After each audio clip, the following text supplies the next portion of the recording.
Everyone and welcome back to our channel craze of study. आज हम BEd third semester के परीक्षा के लिए बहुत ही मोस्ट इम्पॉर्टेंट क्वेश्चंस की सीरीज़ लेकर आए हैं, जिसका आज ये पहला वीडियो है। तो आइए देखते हैं हमारे इम्पॉर्टेंट क्वेश्चंस। पहला प्रश्न है, निर्देशन की प्रमुख दो परिभाषाओं का उल्लेख कीजिए। उत्तर, निर्देशन के प्रमुख परिभाषाएं निम्न प्रकार से हैं। पहली परिभाषा है, जॉन्स के अनुसार निर्देशन किसी के द्वारा दी जाने वाली व्यक्तिगत सहायता है जो व्यक्ति को दिशा चुनने और जीवन की समस्याओं का समाधान करने में सहायता करती है। परिभाषा 2, प्रॉक्टर के अनुसार निर्देशन एक ऐसी सेवा है जो व्यक्ति को स्कूल या उसके बाहर के वातावरण में समायोजन करने के लिए दी जाती है। एम्प्री स्ट्यूपस के अनुसार निर्देशन एक ऐसी निरंतर क्रिया है जो व्यक्तिगत तथा सामाजिक दृष्टि से अधिकतम विकास करने में सहायता प्रदान करती है। हस्बैंड के अनुसार निर्देशन व्यक्ति को भावी जीवन के लिए तैयार करता है तथा समाज के साथ समायोजित करने में सहायता देता है। कोठारी शिक्षा आयोग ने भी कहा है, निर्देशन शिक्षा का एक अभिन्न अंग है। इसका अर्थ बड़ा व्यापक है। शैक्षिक तथा व्यावसायिक चुनाव के अतिरिक्त वह व्यक्ति को शिक्षण संस्थाओं की परिस्थितियों के साथ समन्वय करने में सहायता प्रदान करता है। निर्देशन का उद्देश्य व्यक्तित्व का पूर्ण विकास करना है। निर्देशन एक निरंतर चलने वाली प्रक्रिया है जिसका उद्देश्य समय समय पर निर्णय लेने में व्यक्ति की सहायता करता है। प्रश्न संख्या 2, निर्देशन एवं शिक्षा में संबंध स्पष्ट कीजिए। उत्तर, शिक्षा और निर्देशन का आपस में बहुत ही घनिष्ठ संबंध है। ये दोनों एक सिक्के के दो पहलुओं के समान हैं। शिक्षा के किसी भी अर्थ को लेकर हम शिक्षा और निर्देशन को अलग अलग नहीं मान सकते। यदि शिक्षा और निर्देशन के उद्देश्यों तथा प्रयोजनों को देखा जाए तो दोनों लगभग समान ही हैं। शिक्षा का सबसे महत्वपूर्ण उद्देश्य होता है व्यक्ति के निहित क्षमताओं और योग्यताओं की सीमा में उसका सर्वांगीण विकास करना। निर्देशन भी इसी उद्देश्य को लेकर चलता है। निर्देशन एक निरंतर चलने वाली प्रक्रिया है। व्यक्ति की सभी प्रकार की समस्याओं का निर्देशन का विस्तार है। उसी प्रकार शिक्षा का विस्तार भी व्यक्ति के जीवन समग्र परिधि तक जाता है। बाकर मेहंदी ने शिक्षा और निर्देशन के संबंध में अपनी पुस्तक स्कूलों में निर्देशन के अंतर्गत निर्देशन को शिक्षा की एक उप प्रक्रिया माना है। उनके अनुसार शिक्षा का महत्वपूर्ण उद्देश्य समस्त शैक्षिक प्रक्रियाओं को प्रत्येक छात्र की विकासात्मक आवश्यकताओं के साथ संबंधित करना है। अतः जहाँ तक व्यक्ति के विकास का संबंध है, निर्देशन तथा शिक्षा समान अर्थों के लिए जाने जाते हैं। इन दोनों के उद्देश्य और लक्ष्य समान हैं, परंतु शिक्षा के क्षेत्र में प्रयोग आने वाली विधियां वैसी नहीं होती जैसी निर्देशन में होती हैं। यह भी स्पष्ट है कि सभी प्रकार का निर्देशन शिक्षा है, परंतु सभी प्रकार की शिक्षा निर्देशन नहीं। निर्देशन तथा शिक्षा के क्षेत्र का अंतर बताते हुए जॉन्स महोदय ने भी इस बात को दोहराया है, निर्देशन एक विशिष्ट प्रकार की सेवा नहीं जो कि विद्यालयों के कार्यों से संबंधित है। निर्देशन एक ऐसी सेवा है जिसका उपयोग किसी को भी पढ़ाने की परिस्थिति में किया जा सकता है। प्रश्न संख्या 3, व्यावसायिक दृष्टिकोण से निर्देशन की आवश्यकता स्पष्ट कीजिए। इसका उत्तर है, व्यक्तिगत विभिन्नताओं, व्यावसायिक विविधताओं, औद्योगिकीकरण तथा अनौद्योगिकीकरण के कारण व्यावसायिक निर्देशन का महत्व बढ़ता जा रहा है। वैज्ञानिक प्रगति और प्रगतिशील टेक्नोलॉजी और वैज्ञानिक तथा वाणिज्यिक शोधों के फलस्वरूप नए नए व्यवसाय और काम धंधे पनपते जा रहे हैं, जिससे व्यावसायिक निर्देशन का दायित्व भी जोर पकड़ता जा रहा है। इसी कारण से व्यावसायिक निर्देशन का महत्व दिन प्रतिदिन निम्नलिखित कारणों से बढ़ता जा रहा है। पहला कारण है व्यावसायिक रुचि के मापन की दृष्टि से व्यावसायिक निर्देशन द्वारा छात्रों की व्यावसायिक रुचि व क्षमता का पता लगता जाता है। छात्र सही व्यवसाय का चयन करके ही व्यावसायिक जीवन में सफलता प्राप्त कर सकता है।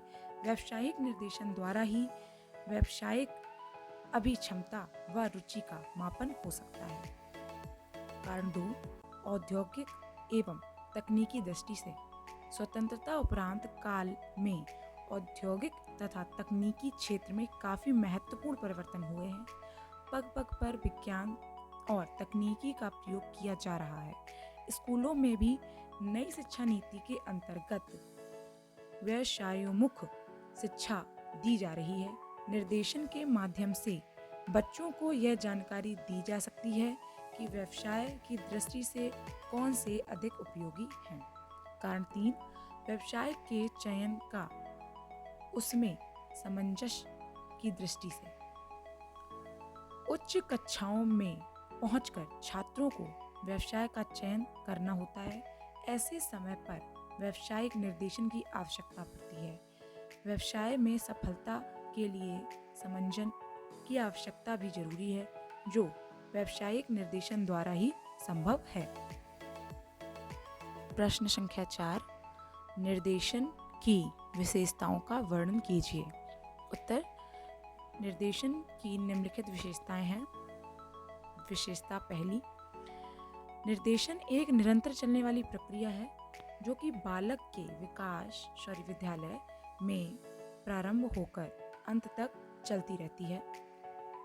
दूसरा, निर्देशन किसी व्यक्ति को अपने शक्तियों को समझने की योग्यता उत्पन्न करने की।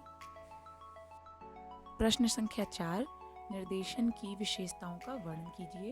उत्तर, निर्देशन की निम्नलिखित विशेषताएं हैं। पहली, निर्देशन एक निरंतर चलने वाली प्रक्रिया है जो कि बालक के विद्यालय से आरंभ होकर अंत तक चलती रहती है। दूसरा, निर्देशन किसी व्यक्ति को अपनी शक्तियों को समझने की योग्यताओं उत्पन्न करने में सहायक सिद्ध होती है। तीसरा, निर्देशन के द्वारा व्यक्ति का संतुलित विकास संभव है।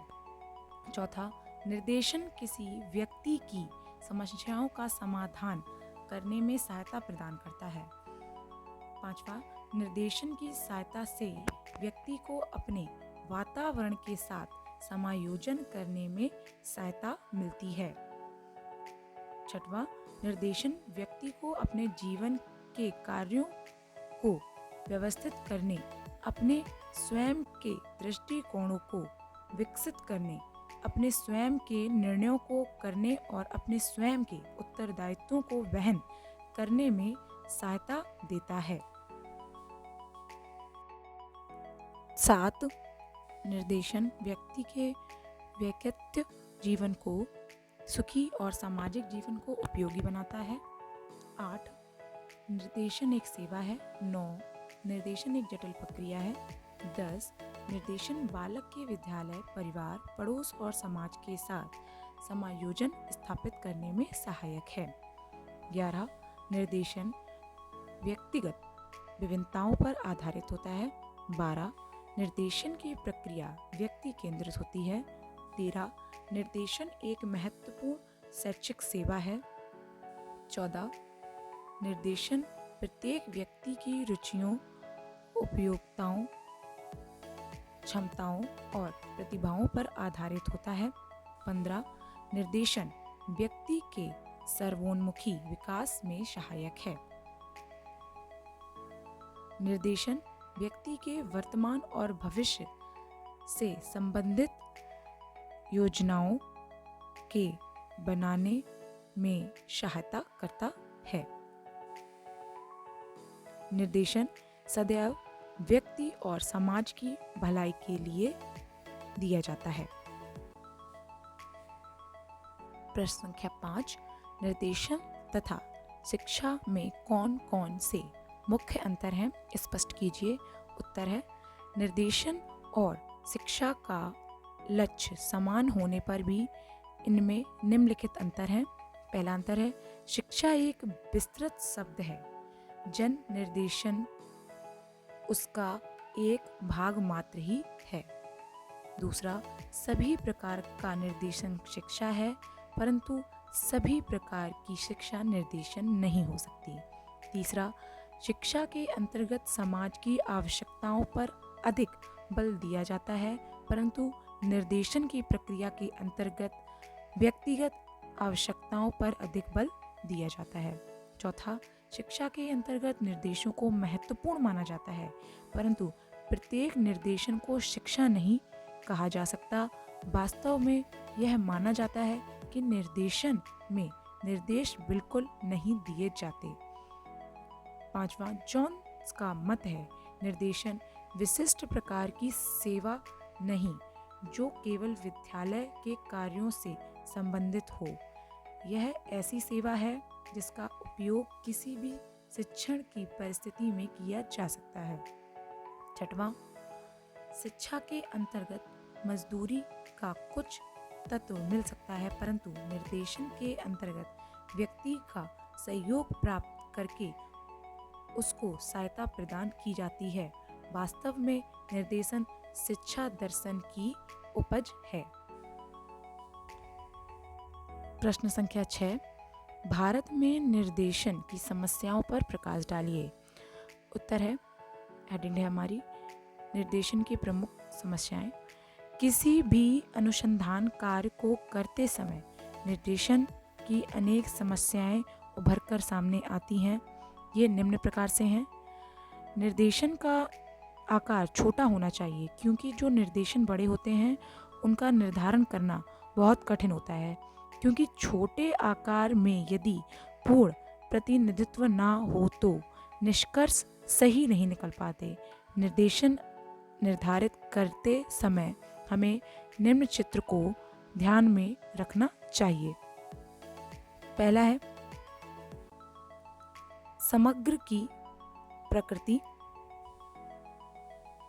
उपलब्ध साधन एवं स्रोत, वर्गों की संख्या, निर्देशन पद्धति, परिशुद्धता की मात्रा, चयनित इकाइयों की प्रकृति।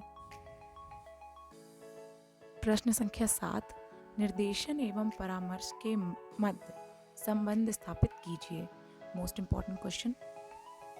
उत्तर, अनेक विद्वानों जैसे कि ब्लूम, हॉल एवं लॉरी के निर्देशन एवं परामर्श को समानार्थी माना है। परामर्श निर्देशन की प्रक्रिया का एक महत्वपूर्ण अंग है, जिसके बिना निर्देशन का उद्देश्य किसी भी तरह पूरा नहीं हो सकता। परामर्श में विभिन्न विधियों के माध्यम से व्यक्ति का अध्ययन किया जाता है। इन विधियों में मुख्य रूप से शामिल है, जैसे कि विद्यालय की विभिन्न स्थितियों में उपबोध्य का निरीक्षण, स्वास्थ्य परीक्षण एवं मूल्यांकन तथा साक्षात्कार आदि। इन सभी का केवल एक ही उद्देश्य है, जितना अधिक हो सके उपबोध को गहराई से समझना। अन्य शब्दों में यह भी कह सकते हैं कि निर्देशन के बिना परामर्श तथा परामर्श के बिना निर्देशन मनुष्य के किसी काम का नहीं होता। निर्देशन तथा परामर्श एक ही सिक्के के दो पहलू हैं। परामर्श तथा निर्देशन अंतर संबंधित होने के कारण इनकी व्याख्या के लिए परामर्श के स्वरूप, प्रक्रिया तथा विस्तार पर ध्यान दिए जाने के साथ ही व्यक्ति की वृत्तिक या करियर संबंधित आवश्यकताओं को समझना अत्यंत जरूरी है। Thank you for watching this video. B Ed third semester के इम्पोर्टेंट क्वेश्चंस की सीरीज देखने के लिए हमारे चैनल को सब्सक्राइब करें और बेल आइकन ज़रूर प्रेस कर दें, ताकि हमारे आने वाली वीडियो के नोटिफिकेशन आप तक पहुंच जाएं। Thank you.